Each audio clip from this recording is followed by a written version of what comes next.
I remember when I was about 9 years old, learning any subject that came my way eagerly in elementary school. And one day, we took a look at birds. Like many of my classmates, I was shocked to hear how some birds would forcefully push their baby birds out of their nest so they would learn to fly. They would either get the hang of it while falling through the air, or they would hit the ground. I did not know just how similar my fate would be. But unlike mine, most of my classmates' lives would be very different. Their parents would buy them all they wanted, take care of them from head to toe. They would buy them the newest Game Boy and Pokemon cards. In return, these kids would yell at them whenever they didn't get their way. The birthday gift they wanted wasn't the right color, or perhaps it didn't have enough memory space. Their parents would drive them to school a few blocks away, give them a kiss, hug them, and wave. Meanwhile, here was I. I wish someone had cared for me at all. My reality was so far away from even resembling the ones of my peers. My training began early. I had to learn to fly before I hit the ground. It wasn't pretty and it wasn't fun. To be frank, it was brutal. But while I've gotten used to facing the worst life has to offer, none of these spoiled kids I went to school with turned out great. They're the complete opposite of self-reliant. And even if I don't look back with a smile, I've got at least that going for me. Guys, I'm not hoping for empathy here. The last thing I care about is someone feeling sorry for me. That wouldn't change anything. But what I do care about is offering you my perspective, hoping it proves valuable to you, whichever side of the story you personally see yourself. I don't know you and I won't judge you, but my reality is very simple. You're either pushed out of your nest forcefully like I was, or you have to jump on your own. I'm sure it's very comfortable up there, I have no idea. But unless you strive for independence, you will never fulfill your true potential. You will never really be able to survive on your own, and sooner or later, life will push you into the abyss, and then you'll regret not having taken action initially, on your own terms. But enough with the metaphors. Self-Reliance by Ralph Waldo Emerson is a short, potentially life-changing pamphlet. Emerson introduces the essay with a Latin phrase, "Nete quisiveris extra," meaning do not seek outside yourself, look within. The ultimate form of self-mastery lies in searching for answers on your own, relying on nothing external. You think for yourself rather than sheepishly accepting other people's ideas. You value your individual experience over the knowledge gained from everything else. That's why reading isn't enough. You must apply what makes sense to you and learn from it firsthand. You value personal intuition because you know, relying on general opinions, you would end up a frail, inept copy with no real self-worth. You know, the lack of conviction would not result in innovative ideas, but in accepting what you've been taught and identifying with it as a whole. In other words, you inevitably end up believing the nonsense of others. Their ignorance spreads over to you if you don't make up your own mind. Ideally, you form your opinion on lots of research from reliable sources, sticking to facts, logic, and persuasive arguments. You are a unique, authentic individual who trusts his gut and understands the profound power of a built-in, bold, and robust creative force. And you understand that staying true to yourself, doing what you think is right, is a necessity for true happiness. You value authenticity and defend your stance in a world of mediocrity in order to keep ahead, to keep leading. Great. Now let's dive deeper. Number 1. Assume responsibility. Taking responsibility gives you a sense of empowerment, the confidence that you are capable of shaping yourself, your life, and the people close to you in your and their favor. Even when you're dealing with things outside your control, you trust in your faculties. You just know whatever life throws at you, you're prepared and you're going to figure something out. See, when you fault someone, you reject owning up to the situation. You expect someone else who probably couldn't care less and is faulting you to solve the problem. Most of the times they won't because they don't assume responsibility, and that makes them a weak-minded person. So to me, what you have to do is pretty obvious. Embrace accountability, especially when you think of yourself as a leader. Self-reliance, taking full ownership, leading by example is the only way to true leadership. Don't confuse management with leading. Having authority based on hierarchy doesn't make you a leader. When you're ahead of everyone and people are looking up to you, you take the blame when things go wrong. You don't finger point. Maybe Greg, the intern, is at fault for not doing his job right, but maybe you didn't do a good enough job explaining it to him, and when you assume the latter, you focus on improving yourself while being overly fair with Greg. Now Greg sees and appreciates that. You didn't yell at him like an asshole, you treated him like a human being. Now he's going to model you. Instead of thinking you didn't explain it to him well enough, he might think he didn't listen closely, and he'll pay extra attention it doesn't happen again in the future. This is not rocket surgery. Yet every company I've worked for is full of so-called professionals who don't get this. They're not in the leadership business, they're in the do this because I told you business, and they will suffer because of it. Now you might be thinking, well, that's not me, I'm not in a leadership position. Yes, you are. All of us absolutely have to become great leaders in order to succeed, and it starts with taking responsibility. It's just a matter of stepping up.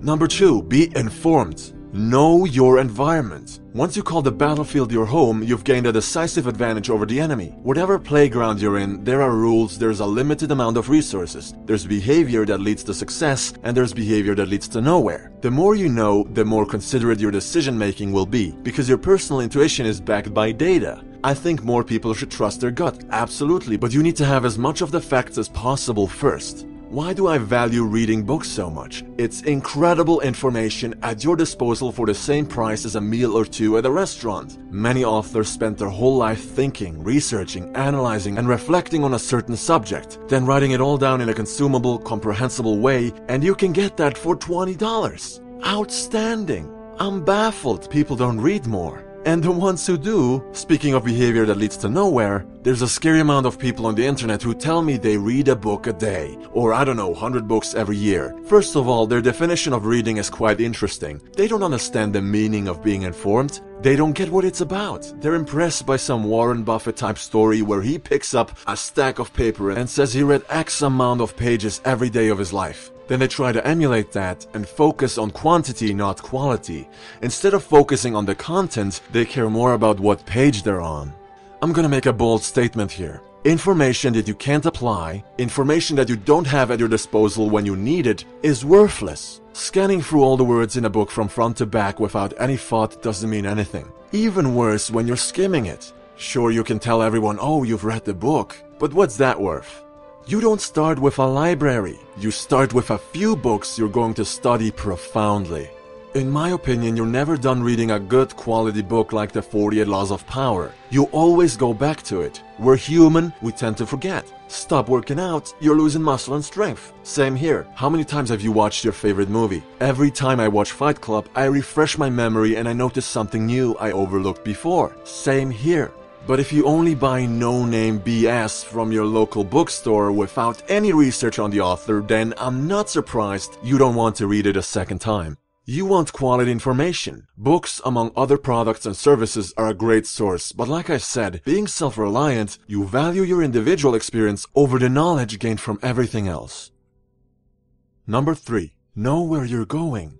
You set goals for yourself. This is very important. You are pursuing your own objectives, not the ones your parents, your peers, and the school system wants to pressure onto you. Since you're autonomous, you don't rely on the validation of others on the decisions you make. And you think of a goal as a metaphor for one of the many destinations you will want to reach on your life's path. This is essential because in order to come up with a game plan, you got to have the ending in mind. So you're able to determine the various tasks that you will do today, tomorrow, throughout the week, and the one after, considering how those tasks will help you progress. Every few steps of the way, you take a bit of time and reflect on how far you've come, how effective you've been, and if you need to adjust your plan a little to push through barriers. Only a bad plan can't be changed. Furthermore, know how to set SMART goals, S-M-A-R-T. How you phrase your goals, what wording you use is very important in pursuing them successfully. Specific. What exactly do you want to accomplish? Let's say I want to reach an audience of 100,000 subscribers on YouTube. Measurable. How will you evaluate the extent to which the goal has been met? Obviously, I've reached the goal once I reach 100,000 subscribers. That's a number so I can measure it easily. Just like, I want to lose 20 pounds, or I want to run 5 miles every morning. However, if my goal was, say, to become a better boyfriend, that would be too vague. It's not nearly specific enough and it's not measurable. But if we said instead, I want to spend 2 days of the week having fun with my girlfriend, even though I'm busy studying for my exams, then that would be measurable. Achievable. Is it even possible? Can you even reach your goal? Unlike, I want to achieve my so-called father's approval. That's not only impossible, it's also meaningless, and I realized that at the age of 12. That's when I started to not care anymore and sought only my own acknowledgement. Not only was I harsh on myself and very critical of my accomplishments and failures, since I knew better than anybody else what I was capable of, I was also fair with myself and the only single one trustworthy judge to have the necessary awareness to criticize myself. Going back to this example, 100,000 subscribers is definitely achievable. There's plenty of evidence it can be done. It's not like I want to walk on the moon. And even that could be done with some creativity if you ask me. Relevant. Does it fit into the bigger picture? Meaning, does reaching your goal help you progress, get ahead with all your other objectives? And well, the bigger picture for me, dear viewer, is to do something that hasn't been done before, at least in the way that I've thought hard and long about. A combination of vlog, documentary, and podcast that includes things I'm very passionate about like history, travel, languages, food, and psychology. These book summaries are step one. A big step, but only a starting point when I look at my blueprint for the things I want to achieve in life. We live once, so we might as well do our thing. So yes, it's very relevant to what I'm trying to achieve in the grand scheme of things. Time-bound. Basically, by when do you have to achieve your goals? With what frequency? In what time period? By the end of this year, 31st of December 2016, I want to have at least 100,000 subscribers. Not only do I want to achieve this, but I have to because of outside pressure. If this Illustratus thing doesn't catch any speed real soon, I would have to reconsider my plan of making this work. Time can be very cruel, but it can be your best friend too, as we've seen in my video on mastery. As we've seen when I put my word on the line that I would finish the 48 Laws series by the end of January, which made me work even harder. I feel like I'm constantly putting myself on death ground, and it's definitely got consequences on my mood, social life, and energy levels. But at the same time, that's why I'm so productive. Speaking of time-bound, get this. I would rather condense a low-intensity work life with little pay into a few high-intensity years with the potential of substantial wealth. And not so I could buy expensive and meaningless material, but self-reliance. When you depend on getting your next paycheck, you live in constant fear and anxiety. I want to get that part of my life handled, and I strongly believe the right way to do it is working hard and smart in the pursuit of providing value to you. And there you have it. You now know exactly how to set smart goals for yourself. I wonder why I've never learned this in school. You're lucky if you have. Lots of people fail because they disregard these 5 points when planning ahead. And that's not the case for you anymore. You know precisely what you're trying to achieve.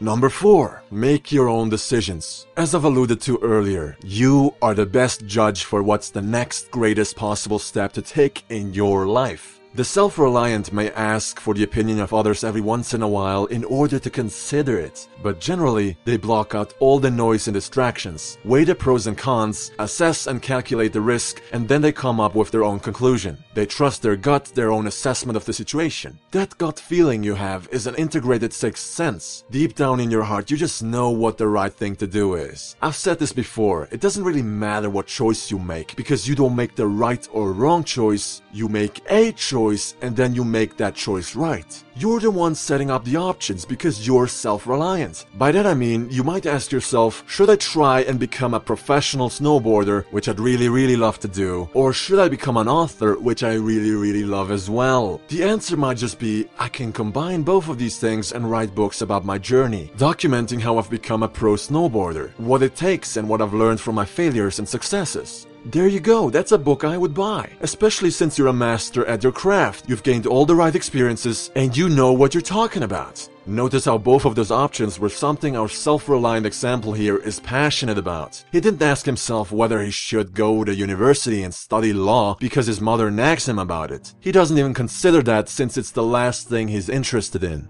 And look, this is just one example. You might want to go study a subject for a few years. Nothing wrong with that, especially when you want to be a doctor or an architect. Man, I would love to be an architect, but I don't love it enough to sacrifice the time and resources I would have to spend in order to become one. That's one of my personal decisions. I'm not going that route. I understand it's not in my best interests, but that's me. If you take anything away from this video, let it be this. You make a choice and then you make that choice right. If you decide you want to go study law and become one of the best lawyers on earth, then you got to go all in. You will have to commit to the process, and that's that. You're in it now. You're going to be the best lawyer this world has ever seen, and by God, if your mother isn't proud of you then she can do something else with her opinion. You don't care, for you know yourself to the T, and if defending the innocent people of crimes they haven't committed is your life goal, then may God help the ones who doubt you, for you are going to prove those non-believers wrong and the ones who believe in you right. But again, that doesn't really matter. Their talking only serves as supplementary motivation. You'll show the world what you're made of. Pure fucking solid gold. I know some of you don't want me to swear, but by Zeus, make way for the men and women who take all of this to heart and set out on their true path. Regardless of what anybody says or thinks, don't you stay in their way, for you will hurt yourself. In closing, I was going to say good luck, but you don't rely on luck. You don't rely on hope or an unexplainable turn of events that changes the game overnight. You don't need luck. You don't need anything, for you already have everything you require. You know everything you need to know, and if you don't know, even though you do know, you find out so that you do know, even though you already knew. Right? Exactly.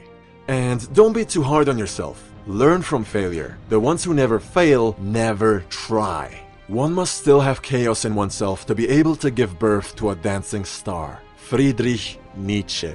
You want your life to be chaotic. It wouldn't be as exciting otherwise. Great, now let's recap. You assume responsibility, you inform yourself, you know where you're going, you set smart goals and pursue them, and you make your own decisions. As always, thanks for watching, and subscribe for my upcoming synopsis on extreme ownership, how Navy SEALs lead and win, for more information on assuming responsibility and being a self-reliant badass.